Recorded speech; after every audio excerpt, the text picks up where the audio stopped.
Tegas tak menuntut nafkah, Weni hanya desak Rezky Aditya akui kekei anaknya, tapi akui depan umum. Weni Aryani mendesak Rezky Aditya segera mengakui kekei sebagai anaknya. Ia secara tegas membantah isu cuma incar uang suami Citra Kirana. Weni Aryani buka-bukaan perihal tujuannya membuka soal status anaknya di depan publik. Secara tegas, ia membantah isu bahwa dirinya hanya mengincar uang Rezky Aditya. Hal itu diucapkannya depan Denny Sumargo. Awalnya, Denny Sumargo menanyakan pada Weni terkait kemungkinan jika Rezky tak mau memberikan nafkah pada kekei, anaknya. Kalau saya ambil omongan gini, saya akui itu anak saya, tapi saya nggak mau tanggung jawab. Kamu gimana? Tanya Denny Sumargo.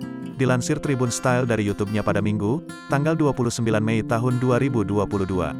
Menanggapi kemungkinan tersebut, Weni dengan santainya tak terlalu mempermasalahkan. Pasalnya selama ini, ia hanya berjuang demi mendapatkan pengakuan anak dari Rezky, bukan nafkah. Namun ia berharap jika Rezky bisa mengakui kekei di depan publik agar semua orang mengetahui kebenarannya. Gak apa-apa, tapi kamu akui di depan umum.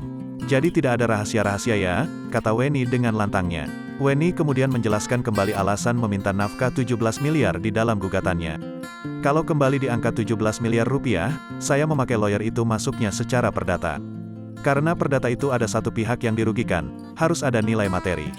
Mau tidak mau pengacara saya harus mencantumkan nilai material dan imaterial, jelas Weni. Saat ini, Weni masih terus berjuang agar Rezky bisa mengakui kekei. Ia juga tak keberatan melakukan tes DNA seperti yang sudah diutarakannya sejak jauh-jauh hari.